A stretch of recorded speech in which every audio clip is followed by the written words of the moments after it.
Hello student, welcome to this video. इस video में हम देखने वाले हैं आपका क्लास 12 बायोलॉजी के इंपॉर्टेंट क्वेश्चन हाफ ईयरली के एग्जाम के लिए। ठीक है, जैसा कि हम सब एक सीरीज में सभी विषयों के इंपॉर्टेंट क्वेश्चन देख रहे हैं। प्ले लिस्ट पे आप जा सकते हैं, सभी विषयों के देख सकते हैं। ठीक है, तो इस वीडियो में हम कक्षा 12वीं के देखने वाले हैं और बायोलॉजी के देखने वाले हैं। जितने मैंने बता दिए हैं वो आप चैनल की प्ले लिस्ट पर जाकर देख सकते हैं। जनन, अनुवंशिकी विकास, मानव कल्याण में जीव विज्ञान, यहाँ तक इस यूनिट तक हमने सभी देख लिए थे। अब जैव प्रौद्योगिकी है, इसमें 2 चैप्टर हैं और पारिस्थितिकी का 1 चैप्टर आपकी हाफ ईयरली के एग्जाम में पूछा जाना है। ठीक है, तो 2 इसके हैं और 1 इसका है, तो 3 चैप्टर इस वीडियो में हम देखने वाले हैं। तो पूरा हमारा फिर बायोलॉजी भी कंप्लीट हो जाएगा। इस प्रकार से केमिस्ट्री, फिजिक्स के मैंने बता दिया, हिंदी इंग्लिश के मैं बता दूंगा। तो इस प्रकार से आपके सभी इंपॉर्टेंट क्वेश्चन क्लास 12 के हो जाएंगे और अन्य संकायों के हैं जो उनके भी हम जल्दी प्रोवाइड कराएंगे। तो चलिए देखते हैं। हमारा जो चैप्टर है हमने यहाँ तक देख लिए थे आपके मानव कल्याण, ये वाला यहाँ तक देख लिया था। इसके आगे के हमें देखने हैं। चलिए शुरू करते हैं। जो इम्पोर्टेंट क्वेश्चन आपके हैं, देखिए प्रश्न बैंक से ही है और प्रश्न बैंक के मैं आंसर भी साथ में बताते जाता हूँ जिससे कि आपको कोई समस्या ना हो। तो देख सकते हैं 11वां अध्याय है आपका जैव प्रौद्योगिकी सिद्धांत एवं प्रक्रम। ठीक है, और उसके बाद 12वां अध्याय है, दोनों के हम देखते हैं। तो चलिए देखते हैं इसमें जो इंपॉर्टेंट क्वेश्चन है आपके यहाँ से शुरू हो जाते हैं। तो यहाँ पर पहले ही क्वेश्चन है, देख लीजिए, डीएनए पुनर्संयोजन तकनीक क्या है। ठीक है, तो डीएनए पुनर्संयोजन तकनीक क्या है, इसको आपको कर लेना है। ठीक है, थोड़ा मैं जूम कर दूँ जिससे आपको अच्छा दिखे।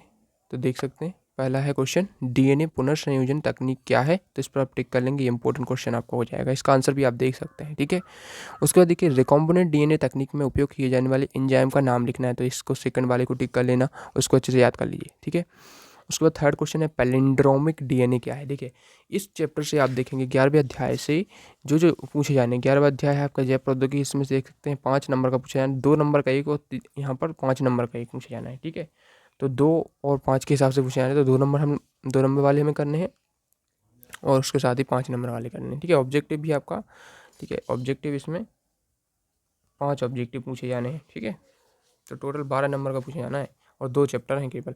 ठीक है, तो चलिए देखते हैं पैलिंड्रोमिक डीएनए से आप क्या समझते हैं। ठीक है, तो इनको आप एक बार कर लेना जरूर। ठीक है, प्लाज्मिड किसे कहते हैं, तो देखिए किसे कहते हैं, अनुवांशिक अभियांत्रिकी में इनकी उपयोगिता क्या है। तो ये भी बहुत ही इंपॉर्टेंट है। ये सभी प्रश्न इंपॉर्टेंट हैं क्योंकि ये सिलेक्टिव क्वेश्चन ही इसमें दिए गए हैं प्रश्न बैंक में। ठीक है, उसके बाद आगे बढ़ते हैं और उसमें है आपका जीन बैंक। तो इसमें आप जीन बैंक कर सकते हैं, देख लेना वैसे। ठीक है, उसके बाद देखिए एक्सोन्यूक्लियस एंडोन्यूक्लियस में अंतर, ये ज़्यादा इंपॉर्टेंट है आपका, क्वेश्चन नंबर 7 है जो। ठीक है, ये इंपॉर्टेंट है, इसको आप देख लीजिए। दोनों ही इसमें मतलब दोनों का डिफरेंस इसमें बताना है, एंडोन्यूक्लियस एक्सोन्यूक्लियस में। तो इस प्रकार से इसको आप कर सकते हैं, तीनों अंतर। ठीक है, उसके बाद आगे हम पढ़ते हैं और उसके बाद आगे इसमें जो इम्पोर्टेंट क्वेश्चन हो जाएगा आपका बैक्टीरियोफेज। इसके बाद ये वाला भी देख लेना आप। देखिए ये क्वेश्चन है आपका, जेल इलेक्ट्रोफोरेसिस में डीएनए एनोड की ओर बढ़ता है, क्यों, ऐसा क्यों होता है। ठीक है, तो सिंपल सा है। ठीक है, इसके बाद इसका आंसर यहाँ तक हो जाएगा। उसके बाद देखिए ई कोलाई के जो वाहक है PBr332, इसको आर्य के रूप में निरूपित करना है। तो ये बहुत ही इंपॉर्टेंट है, इसको भी आप देख लेना। ठीक है, तो ये 12वां क्वेश्चन भी टिक कर लीजिए। उसके बाद जेनेटिक इंजीनियरिंग में देखिए छोटे छोटे क्वेश्चन है, 2 नंबर वाले हैं। आप एक एक बार पढ़ेंगे, थोड़ा अच्छे से याद कर लीजिए क्योंकि याद तो इनको करना ही पड़ता है। जेनेटिक इंजीनियरिंग में एंजाइम लाइगेज की भूमिका क्या है, तो इसको देख लीजिए। ये छोटा सा क्वेश्चन है, यहाँ से देख सकते हैं। बैक्टीरियोफेज क्या होता है, ठीक है, इसको भी आप टिक कर लेंगे, बैक्टीरियोफेज क्या होता है। ठीक है, उसके बाद यहाँ पर देखिए, अब आपके देखिए यहाँ तक तो हो गए आपके 2 नंबर वाले प्रश्न। ठीक, अब आते हैं 5 नंबर वाले। वो 5 नंबर वाले प्रश्न इस चैप्टर से पूछे जाने हैं। बहुत ही सरल चैप्टर है, ये उतना ज़्यादा कठिन नहीं है। तो देख लीजिए इसमें जो इंपॉर्टेंट क्वेश्चन पहले ही है आपका यहाँ पर 5 नंबर वाला जो है, फसल सुधार में अनुवांशिक इंजीनियरिंग के 5 उपयोग लिखिए। ठीक है, तो बहुत ही सरल है, 5 से 6 पॉइंट आप याद कर लीजिए इसके। फसल सुधार में अनुवांशिक इंजीनियरिंग के उपयोग देख सकते हैं। पहला है धान्यों में स्वयं नाइट्रोजन स्थिरीकरण ग्रुप पैदा करने में मतलब सफलता मिली है, और पौधों की जंगली प्रजातियों से जीनों को प्राप्त करके उन्हें फसली पौधों में स्थानांतरित कर उनमें परजीवी तथा कीड़े मकोड़ों के प्रति प्रतिरोधकता पैदा करने के भी प्रयास किए जा रहे हैं। तो इस प्रकार से देखिए सभी पॉइंट के करके आप पढ़ते जाएंगे और सबको अच्छे से याद कर लीजिए। 6 पॉइंट इसमें दिए हैं, तो 6 को याद कर लेना है क्योंकि कोई 5 तो आपको लिखने ही होते हैं। अब देखिए प्लाज्मिड डीएनए एवं गुणसूत्रीय डीएनए में अंतर लिखना है। तो इसको मैं जूम आउट कर देता हूँ थोड़ा, जिससे आपको दिखे पूरा एक ही फ्रेम में। तो देख सकते हैं ये आपका हो जाएगा प्लाज्मिड डीएनए और गुणसूत्रीय डीएनए में अंतर। ठीक है, तो इसको भी आपको देख लेना है और इसको कंप्लीट कर लेना है आपको। ठीक है, इसको भी टिक करना है। ठीक है, 5 नंबर का, क्योंकि इस चैप्टर से चैप्टर 2 ही हैं लेकिन पूछा जाना है ज़्यादा। ठीक है, उसके बाद देखिए यहाँ पर हम आते हैं। यहाँ पर आप देख लेंगे बायो रिएक्टर क्या है, इसकी उपयोगिता लिखिए। तो इसको भी आप टिक कर लेंगे। ठीक है, बायोरिएक्टर क्या होता है इसको टिक कर लेंगे। उसके बाद देखिए जीन क्लोनिंग के उपयोग समझाइए। तो देखिए 5 उपयोग दिए गए हैं, 5 नंबर का आना है। तो देखिए जीन क्लोनिंग के उपयोग 5 पॉइंट हैं, एक एक करके याद कर लीजिए, ठीक है। और टीआई प्लाज्मिड है अनुवांशिक इसमें उपयोगिता, इसको भी आप देख लेना, ठीक है। तो टीआई प्लाज्मिड भी पूछ लिया जाता है कभी कभी, ठीक है। ये अंतर हम देख ही चुके हैं, इसको तो आपने देख लिया, ठीक है। अब देखिए इसमें है चिकित्सा के क्षेत्र में आनुवांशिक अभियांत्रिकी के उपयोग। देखिए इस चैप्टर को आपको पूरे क्वेश्चन करना है जो प्रश्न बैंक में दिए हैं, क्योंकि बहुत ही सिलेक्टिव क्वेश्चन दिए हैं और पूछे जाने हैं 5 नंबर वाले, तो इसलिए एक भी नहीं छोड़िएगा आप, ठीक है। जीन बैंक से ये तो हम देख चुके हैं। जैव प्रौद्योगिकी के प्रयोग में जीन गन की भूमिका, देखिए जीन गन का भी आता है, ठीक है। जीन गन का इंपॉर्टेंट क्वेश्चन बहुत ही है ये, जीन गन का भी देख लीजिए यहाँ से।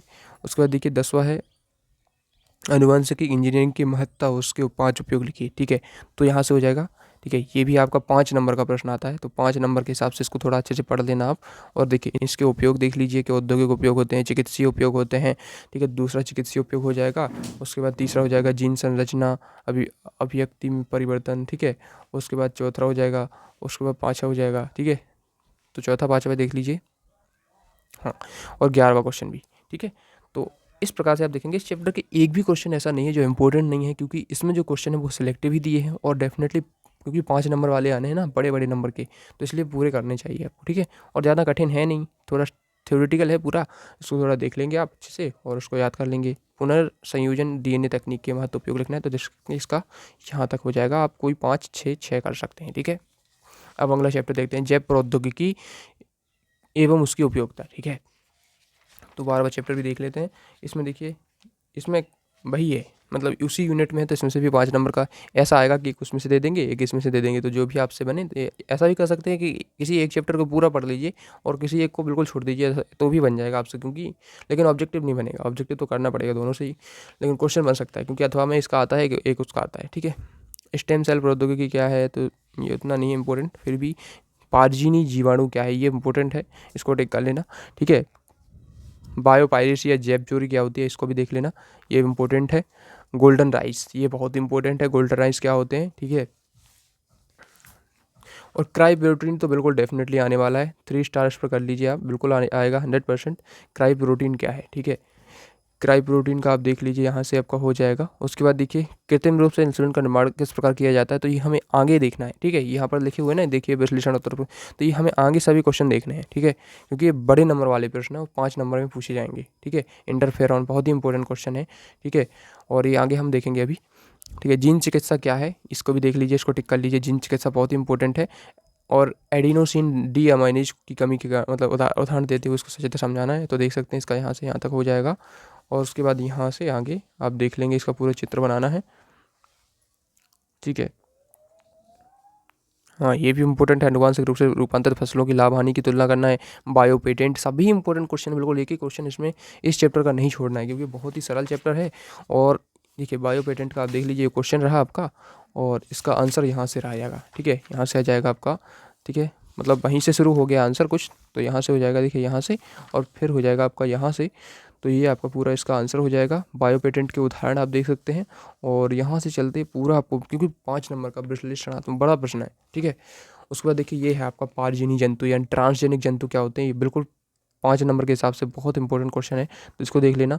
पारजीनी जंतु क्या होते हैं, ठीक है, तो ये एक एक प्रश्न बहुत इंपॉर्टेंट है। पारजीनी जंतु के उत्पादन के मुख्य उद्देश्य भी आप देख सकते हैं, पूरा उसी के अंतर्गत आ जाएगा, ठीक है, ठीक है। उसके बाद देखते हैं आगे, हाँ जीएम पौधों की विशेषता या उपयोगिता, ठीक है। तो ये वाला 16वां क्वेश्चन देख लीजिए, कृषि के क्षेत्र में जैव प्रौद्योगिकी के 4 अनुप्रयोग लिखना है, तो इसको भी देख लीजिए। इसमें देखिए जीएम फसलें जेनेटिकली मॉडिफाइड जो पौधे होते हैं, मतलब उनके जीन में परिवर्तन करके उन्हें मॉडिफाइड कर दिया जाता है, जिससे कि वो मतलब अच्छी तरह से मतलब उत्पादन दे सकते हैं, ठीक है। तो देख सकते हैं इस प्रकार से इनकी उपयोगिताएं आप लिख लेंगे, ठीक है। उसके बाद ट्रांसजीन को परिभाषित कर दिए, इसको भी देख लेना, ठीक है, ये हो जाएगा। उसके बाद देखिए इसमें से क्राई जीन क्या है किन जीवों में, तो क्राई वही है ये, ठीक है। इसमें थोड़ा डिटेल में इसको भी देख लेना। उसके बाद देखिए जो इंपॉर्टेंट सबसे ज़्यादा है 5 नंबर के हिसाब से, मानव इंसुलिन में सी पेप्टाइड के क्या कार्य हैं समझाइए, ठीक है। इसको भी आप देख लेना, बहुत इंपॉर्टेंट है ये क्वेश्चन, तो सी पेप्टाइड, ठीक है। उसके बाद देखिए बायो रिएक्टर क्या है, तो इसको भी कभी कभी पूछ लेते हैं, क्योंकि इसमें देखिए 5 नंबर के प्रश्न आने हैं तो इसमें ज़्यादा दिए गए हैं क्वेश्चन थोड़े, ठीक है। उसके बाद देखिए इसमें से DNA फिंगरप्रिंटिंग ये वाला देख लेना, ठीक है। तो फॉरेंसिक जीन ये वाला पढ़ लेना अब एक बार, ठीक है, क्योंकि छोड़ देंगे तो उससे अच्छा तो पढ़ना ही है, तो पढ़ देंगे तो थोड़ा वैसे बना के भी लिख सकते हैं थोड़ा। पारजीनी जीवाणु क्या है, ये वही है क्वेश्चन, ठीक है, जो अभी देख चुके हैं। मोस्टली क्वेश्चन इसमें रिपीटेड हैं, जो छोटे नंबर के हैं वही बड़े नंबर में है, बस इसमें थोड़ा डिटेल में दिया गया है, ठीक है। तो जी ये है क्वेश्चन, अनुवांशिक रूपांतर फसलों के उत्पादन व लाभ हानि में तुलनात्मक विवेचन कीजिए, तो ये भी इम्पोर्टेंट है, इसको आप देख लेना, ठीक है। ये हो जाएगा यहाँ से और फिर आगे यहाँ से आपके पूरे हो जाएंगे, ठीक है।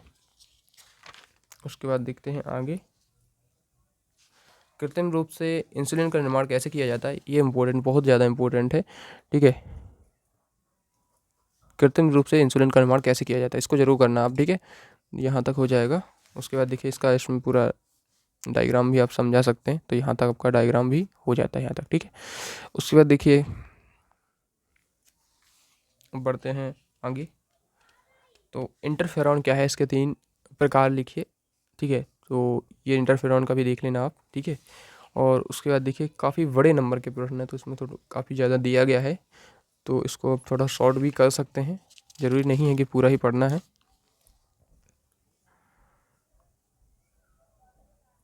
हाँ, उसके बाद देखिए 13वां क्वेश्चन, मतलब 13वां अध्याय है, तो इसमें तो यहाँ से जीन उपचार विधि का उपयोग भ्रूण, ये वो देख लेना आप, जितने मैंने बता दिए, बस 13वां देखते हैं आप, ठीक है। तो जीव और समष्टियाँ देखते हैं, अध्याय 13 है आपका, इसमें से देख सकते हैं, बहुत ही इंपॉर्टेंट, देख सकते हैं इसमें इस अध्याय को, क्योंकि ये वाला भी पूछा जाना है। तो इसमें सबसे पहला तो इंपॉर्टेंट यही है कि समष्टि की परिभाषा लिखिए, मतलब समष्टि क्या होती है, इसकी विशेषता लिखना है। तो देखिए समष्टि यानी पॉपुलेशन, तो इसको भी टिक कर लेना, पहला ही क्वेश्चन। उसके बाद देखिए कम्युनिटी एवं समुदाय में अंतर लिखना है, ठीक है। तो पॉपुलेशन एंड कम्युनिटी में जो अंतर होता है, इस प्रकार से आप 3-4 अंतर लिख लीजिए, क्योंकि इस चैप्टर में से आप देखेंगे इस यूनिट में से पारिस्थितिकी में से 12 नंबर का पूछा जाना है इसमें, ठीक है। आगे के और चैप्टर है, 13वां चैप्टर ही पूछा जाना है, ठीक है। 4 नंबर का आएगा पूरा, इसमें से 3 नंबर का प्रश्न आएगा, एक 5 नंबर का आएगा, तो इसमें से भी 5 नंबर का आ सकता है। इस यूनिट में से 4 आने हैं ऑब्जेक्टिव, मैंने ये देखा 2 नंबर वाला नहीं आना है, 3 नंबर वाला है ना, 5 नंबर का, ठीक है। तो देख लीजिए जनसंख्या नियंत्रण के उपाय, ठीक है। इंटरस्पेसिफिक कॉम्पिटिशन, ये भी देख लीजिए, अंतर्जातीय स्पर्धा, ठीक है। और जनसंख्या नियंत्रण के 3 सुझाव, ठीक है, ये हो जाएगा। जलीय पौधों के विशिष्ट लक्षण, ठीक है। तो एक एक पॉइंट्स में है, तो इनको कर लीजिए, 5 से 6 पॉइंट आप कर लीजिए, और पॉइंट्स में उत्तर याद करने में सरलता भी होती है। मरुस्थलीय जंतु में पाए जाने वाले अनुकूलन लिखिए, ठीक है, ये भी इम्पोर्टेंट है। उसके बाद देखिए ये पूरा आप देखते जाएंगे यहाँ से। और शीत निष्क्रियता, ये तो बहुत ही इंपॉर्टेंट है, ग्रीष्म निष्क्रियता में अंतर लिखिए, ठीक है।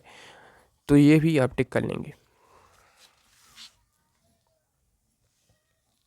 ठीक है, यहाँ से हो जाएगा यहाँ से। और एक्टोथर्मिक एंडोथर्मिक में अंतर, तो ये अंतर तो जरूर करना है, ठीक है, कोई ना कोई अंतर जरूर आ जाएगा इससे। और उसके बाद देखिए लिंगानुपात, जन्म दर, मृत्यु दर, इनको स्पष्ट करना है, ठीक है। तो इन चैप्टर्स में जो क्वेश्चन है वो इंपॉर्टेंट ही दिए गए हैं, और ज़्यादातर यही पूछे जाते हैं, ठीक है। यूरोहेलाइन, स्टोरोहेलाइन, ठीक है। तो इसमें से कोई भी क्वेश्चन मुझे नहीं लग रहा है कि जो इम्पोर्टेंट नहीं है, ठीक है। तो इनको सभी को आपको पढ़ना ज़रूरी है, बस जो ज़्यादा इंपॉर्टेंट है वो आपको बता दो, तो कुछ तो क्वेश्चन मैं छोड़ दूंगा, वो ज़्यादा इंपॉर्टेंट नहीं है। उसके बाद देखिए इसमें से 5 नंबर के भी आने हैं, तो देख सकते हैं। परजीविता सहजीविता में अंतर, ये आ सकता है, ठीक है। उसके बाद आ सकता है आपका सहजीविता और सहभोजिता में अंतर, ठीक है, ये वाला भी आ सकता है, तो इसको भी आप देख लीजिए, ठीक है। तो इस प्रकार से इस चैप्टर से भी हमने इंपॉर्टेंट क्वेश्चन देख लिया। अब 14वां अध्याय आपका आना नहीं है, तो यहीं तक आपके आने हैं। तो यहाँ से इतने जो क्वेश्चन मैंने बता दिए, इनको अच्छे से आप करके जाइएगा, ठीक है। ये जो है सहजीविता, सहभोजता, ये आपको समझाने के लिए आ सकते हैं, तो इनको आप पढ़ लेना। परजीविता क्या होता है, सहजीविता क्या होता है, सहभोजता क्या होता है, शिकार एवं शिकारी, अपमार्जिता, ठीक है, प्रतिस्पर्धा, तो ये सभी टॉपिक आप एक बार पढ़ लेना। तो चलिए, मैं उम्मीद करता हूँ इतने आप कंप्लीट कर लेंगे, और इतने कंप्लीट कर लेंगे डेफिनेटली आपके एग्जाम में आएंगे। और देखिए मैंने आपको पूरे सभी यूनिट्स के बता दिए हैं, तो आप लोग चैनल की प्लेलिस्ट पे जाके जनन के देख सकते हैं, अनुवांशिकी के देख सकते हैं, मानव कल्याण में जीव विज्ञान के देख सकते हैं, जैव प्रौद्योगिकी के देख सकते हैं, मतलब इसी में मैंने बता दिए। तो इस प्रकार से सभी मैंने कंप्लीट करा दिए। अब ऑब्जेक्टिव रहेगा, ऑब्जेक्टिव हम देख लेंगे। तो चलिए मिलते हैं नेक्स्ट वीडियो में। और देखिए अन्य विषयों के आप जा सकते हैं चैनल की प्लेलिस्ट पर, साथ ही जानकारी टीच को हर जगह फॉलो कर सकते हैं, टेलीग्राम ज्वाइन कर सकते हैं, इंस्टाग्राम पर फॉलो कर सकते हैं, साथ ही यूट्यूब चैनल को सब्सक्राइब कर ही लेना। चलिए मिलते हैं अगले वीडियो में।